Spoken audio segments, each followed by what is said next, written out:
Bueno, muy buenos días. El día de hoy vamos a trabajar el tema de la célula. Hasta el momento hemos estado hablando desde el punto de vista bioquímico la obtención de energía por parte de las células, que pueden ser de muchos organismos y de muchas especies, de muchos estilos, pero no generalizamos en cuál o especificamos cuál es de todas esas células la que realmente hace uno u otro proceso. Así que en esta ocasión y aquí en adelante vamos a ir mirando un poco cómo funciona la célula desde el punto de vista más molecular, también sus organelos y sus diferentes funciones, cómo se reproduce, cómo obtiene sus nutrientes, cómo sobrevive particularmente a diferentes tipos de medio. En esta ocasión vamos a hacer una generalidad recordando qué es una célula y vamos a ver ciertas diferenciaciones. Recordemos entonces que cuando estábamos hablando de la obtención de energía dijimos que en general es una célula que toma una molécula de glucosa y va haciendo a partir de una serie de transformaciones llegando a eh, finalmente a la obtención de energía en forma de ATP, que como dijimos es la molécula que sirve para diferentes procesos metabólicos, es decir, es finalmente la molécula que puede ser considerada la moneda de energía en los seres vivos. Entonces, acá podemos observar en esta imagen una serie diferente de células, en su mayoría bacterias o procariontes, que ya veremos cuál es la diferencia entre una y otra. Entonces, recordemos, la célula es la unidad más pequeña de la vida, es decir, es lo que nosotros podríamos considerar el ser vivo más pequeño que existe. Más pequeño que las células, pues hay ciertos organelos que finalmente no podrían ser considerados vivos, sino que en un conjunto generan esa célula que pues podemos considerar viva. Ahora, eso es en el caso de las células, pero también recordemos que están los virus, que si bien no tienen organelos y no pueden ser considerados células, está en discusión hasta el día de hoy si estos organismos pueden ser considerados vivos o no. Eso es algo que ustedes tendrán que decidir a partir de su experiencia y lo que conozcan desde el punto de vista científico si los virus son o no seres vivos. Entonces, vamos a revisar lo que tiene que ver con la diferencia entre eucarionte y procarionte, que son principalmente los dos grandes grupos en los cuales se pueden dividir las células. Los eucariotas o eucariontes son aquellas células que tienen una serie de características particulares. Lo más importante que diferencia a un tipo de célula de otra es que las eucariontes sí tienen un núcleo definido y en ese núcleo es donde se encuentra todo su material genético, es decir, el ADN. Por otro lado, las procariontes no tienen un núcleo, sino lo que vemos ahí denominado nucleoide. De todas formas, el nucleoide no está totalmente definido, simplemente podemos decir que es una región en la cual el ADN se encuentra acumulado, pero de todas maneras no es un núcleo completamente definido. Por otro lado, en las eucariotas no solamente tiene el núcleo, sino que tiene una gran serie de organelos que cumplen funciones muy específicas en las eucariotas, mientras que las procariotas no tienen esos organelos, carecen de ellos.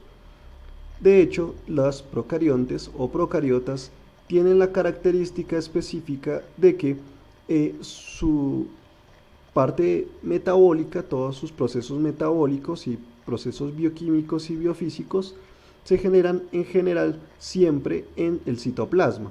Es decir, no hay una región específica en el procarionte en donde pueda decirse que realiza una actividad u otra, sino que se realizan todas esparcidas alrededor de su citoplasma. Por el contrario, en las eucariontes, como vemos, cada uno de los organelos cumple una función específica y eso hace que las eucariontes sean mucho más eficientes en el proceso que las procariontes. Entonces las eucariotas, por ejemplo, generan mayor energía. Las procariotas pueden juntarse, las eucariotas, perdón, pueden juntarse entre ellas y generar organismos más complejos. ¿Esto qué quiere decir?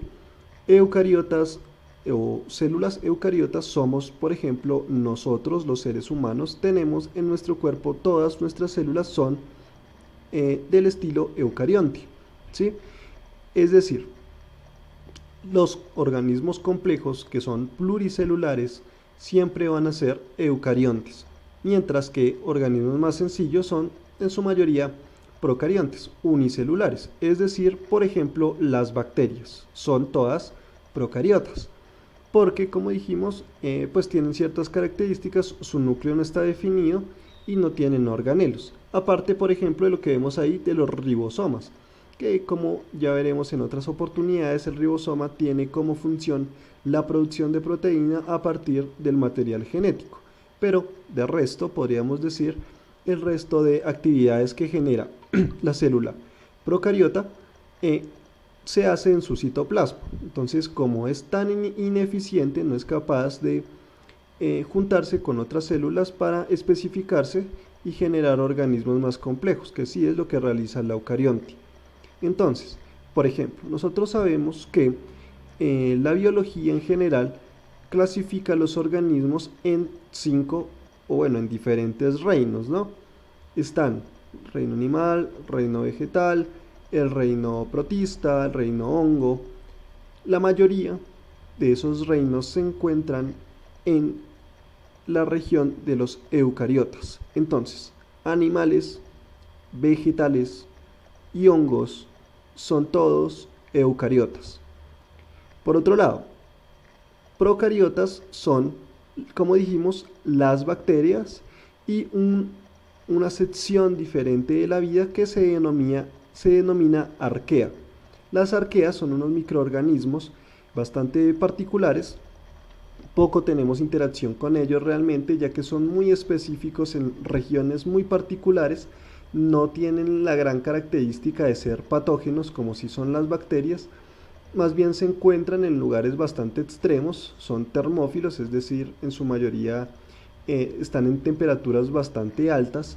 Además, son metanogénicos, quiere decir que generan metano al final de su metabolismo. Y pues en general podríamos decir que las arqueas no tienen demasiado contacto con los seres humanos, así que están poco estudiadas, pero podemos decir sí que son, como dijimos, procariontes, es decir, son microorganismos unicelulares que no son capaces de formar grandes asociaciones de tejidos como si sucede con los eucariotas, que como dijimos, todos los seres vivos que nosotros vemos, que podríamos decir de forma macroscópica, como los animales, las plantas en general, son eucariotas.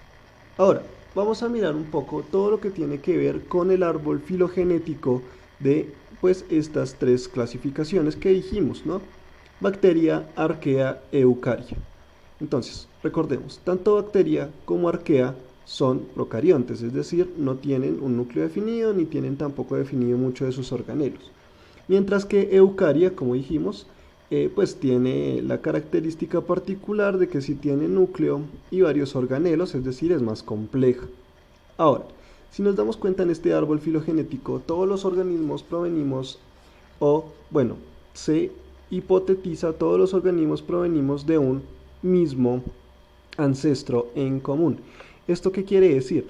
Que tanto bacteria como arquea como eucaria, que somos nosotros, recordemos, tienen en común ciertas características genéticas. Si nosotros observamos, hay pequeñas regiones del ADN que compartimos nosotros tanto con arqueas como con bacterias.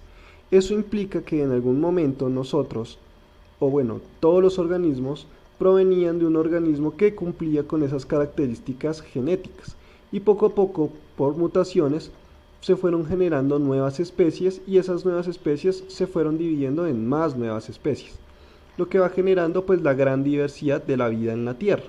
Poco a poco los cambios fueron generándose y esto generó cada vez más cambios y más cambios, lo que nos hizo diferenciarnos cada vez más durante el tiempo. Pero eso implica que todos estuvimos alguna vez emparentados con un ancestro en común. Ahora, si nos damos cuenta, este primer ancestro en común se dividió en dos, bacterias y arqueas, que como dijimos ambos son procariontes. Eso quiere decir que ambos tienen la característica particular de que pues simplemente no tienen núcleo, ¿sí? Y se hipotetiza que de las arqueas se dividieron dos regiones. Se continuó con esa característica de ser procarionte, es decir, de no tener organelos definidos, y se fue por otra línea que son, como dijimos, las eucarias, que son los que tienen organelos y núcleo definido. Acá nos encontramos a nosotros, animales. Evidentemente los animales podemos dividirlo en muchos más ramas hasta llegar a los seres humanos. Acá vemos fungi, que como sabemos son los hongos, plantae o plantas, y pues bueno, vemos otros que ya son también microorganismos, cilios, flagellates y microsporidia.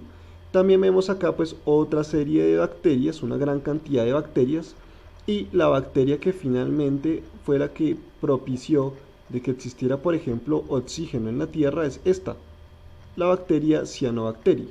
Por lo tanto, podríamos decir que las bacterias no son como nos las pintan, no necesariamente son malvadas, pero sí pues pueden generar cierta patogenidad, pueden ser un poco peligrosas para los seres humanos dependiendo pues de qué bacteria estemos hablando. Bueno, esta es la clasificación general que existe entre las células: bacteria, arquea e eucaria. Nos vamos a concentrar un poco en bacteria eucaria, principalmente en eucaria, pues porque es lo que nos interesa para un poco entendernos a nosotros mismos, ¿no?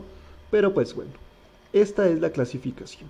Y estas tres están en una clasificación más grande, como dijimos, que son procariontes e eucariontes. Ya iremos mirando un poco más acerca de estas clasificaciones de células, pero por el momento la idea es que entendamos la diversidad que hay en la Tierra.